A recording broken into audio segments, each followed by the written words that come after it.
안녕하십니까. 오늘은 전세 사기에 대해서 알아보도록 하겠습니다. 우리가 살다 보면은 생각보다 주변에서 전세금이나 주택 매매 사기를 종종 보는 경우가 많습니다. 일반적인 유행이 대체적으로 일어나는 게 자기 부주의에 의한 건데, 건축주와 직접 계약을 하지 않아서 발생하는 것이 대부분입니다. 일반적인 사유행 이 세 가지가 건물 관리인에 의한 이중계약, 그러니까 관리인은 건축주한테는 월세 계약한다 하고 세입자에게는 전세금을 많이 받아가지고 이게 한 사람이 모르는데 다세대주택이 전체 관리하는 경우에 일괄적으로 어느 순간에 이 관리인은 도망가 버리고, 건축주는 세입자하고 뭔 소리냐 직접 계약을 하기 때문에, 물론 대리관계가 법적으로 다툼은 요지는 있지만은 하여튼 법적으로 휘말리죠. 공인중개사 등록증 신분증이죠. 이거는 대놓고 부동산 사무실에서 사기꾼들이죠. 공인중개사 등록증도 위조, 신분증도 위조. 사기꾼들이니까 역할 분담한 건축주가 나타나서, 그러니까 건축주가 아닌 경우인데 이 공인중개사는 그 집 위임한 상태로 자기들이 부동산 사무실이니까 전세금을 많이 받아서, 실제로 일어난 이런 사건도 많죠. 그 공인중개사가 도망가는, 실제로는 진짜 공인중개사인데도 사기치려고 그 역할 분담하는 건축주를 내세워 가지고 계약하는 경우, 일반 시민들은 알 방법이 없는 거죠. 사실은 공인중개사 자체가 진짜니까. 이런 경우도 있어서 보통 전세 사기를 속이려고 하는 사람한테는 알고 모르고 떠나가지고 재수 없으면 어쩔 수 없이 당하는 경우가 허다합니다.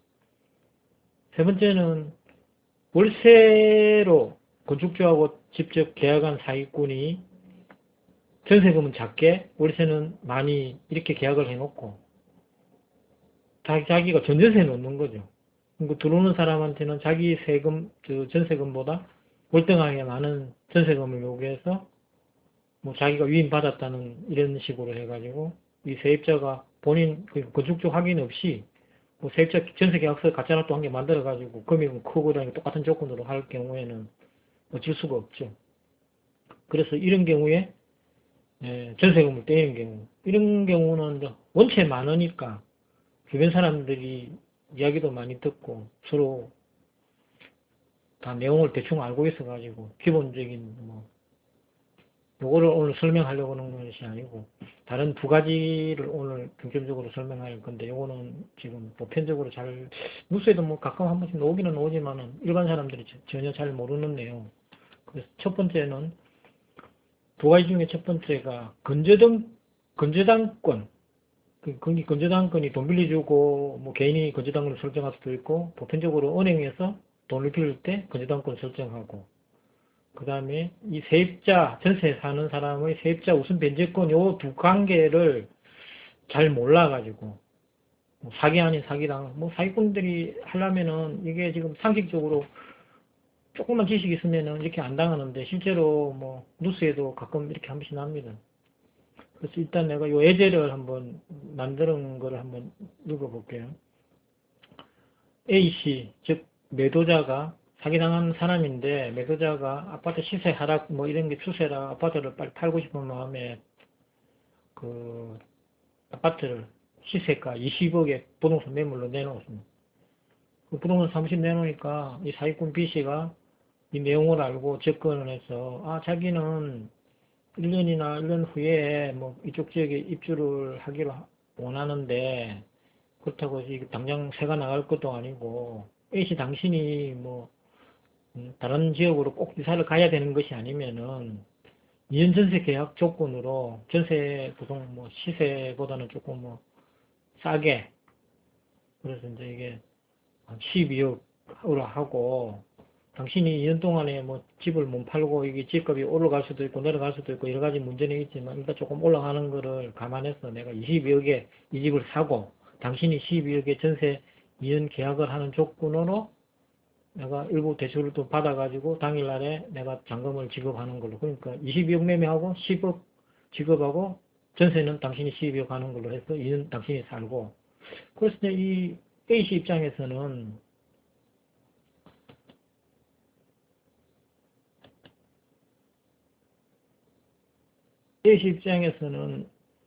아니 자기가 어디도 이사를 가야 되니까 뭐 괜찮은 조건이라서 그렇게 하기로 했어요. 그 B씨는 이제 당일날 잔금 입주하는 잔금 치는 입주는 안 하니까 잔금 치는 날 제2금융권에 가서 시세가 지금 20억이니까 금융권 대출 18억, 그러니까 시세 90%.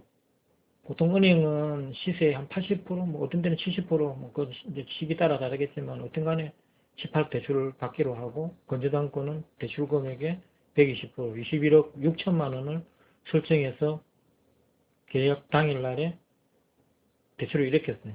거기 지금 집주인인 A씨는 이제 돈을 받는 순간에는 집주인이 아니고 세입자로 변경되는 거죠.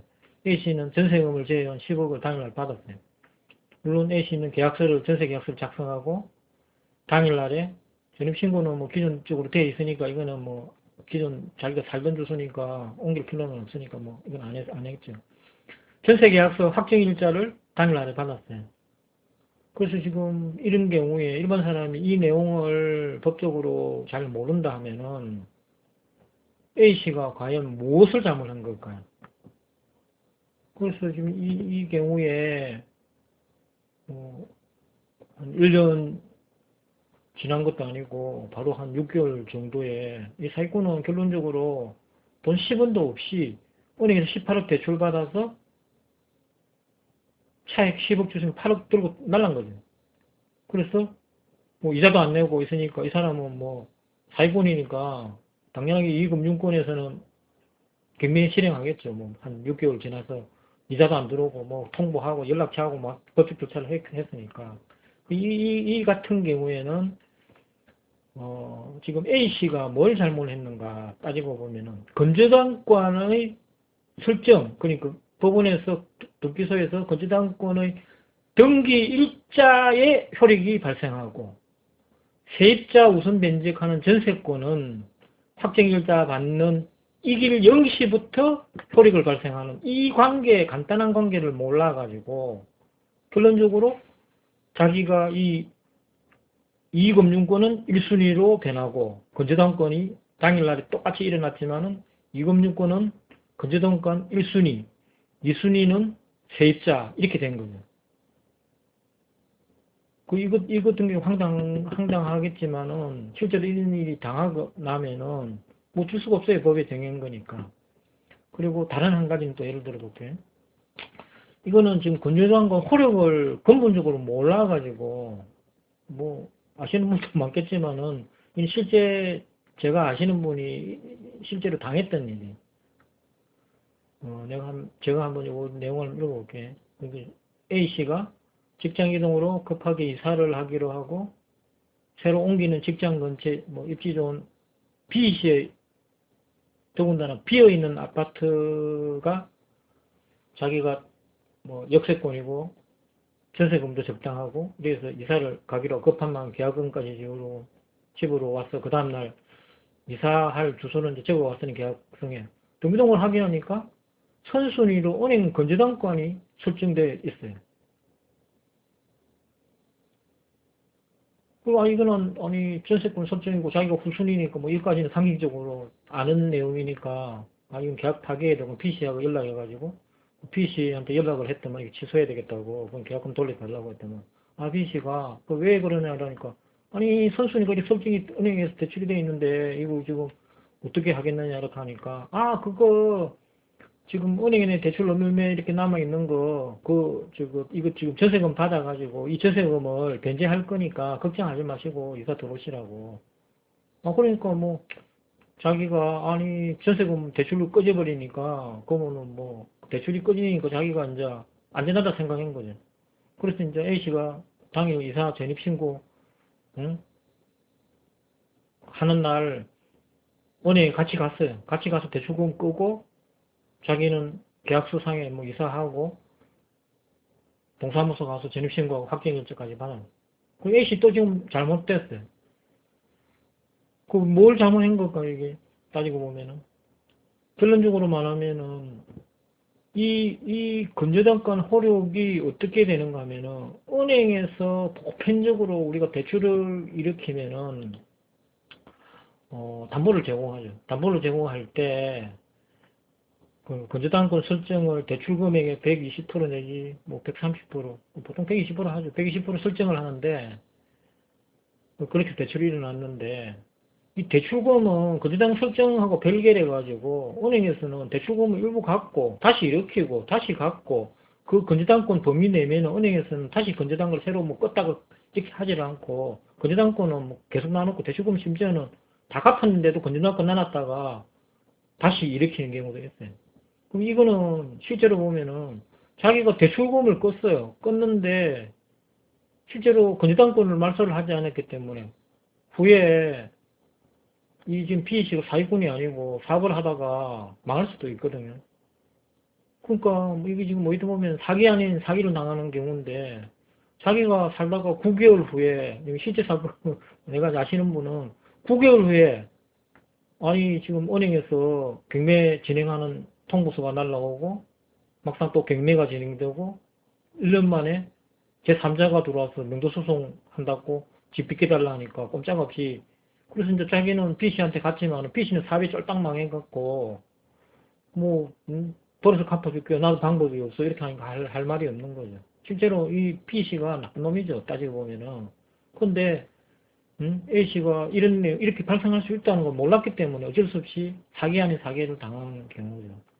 그래서 오늘은 두 가지, 첫 번째 건저당권은 설정 당일에 효력을 발생하고 세입자는 우선 이게 이길날 발생한다. 요거 하나는 대출금이 중요한 게 아니고 건저당권을 말소해야 된다.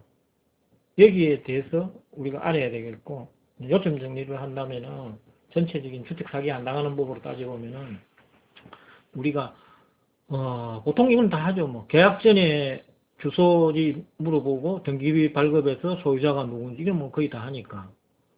그 다음에 본인이 이제 돈을 줄 때는 본인 은행 계좌로 입금해야 이게 증거로 남죠. 이제 나중에 뭐 받았니 안 받았니 제3자한테 받 이런 거 뭐 이야기할 거가 없죠. 은행에서 실명 거래를 하기 때문에.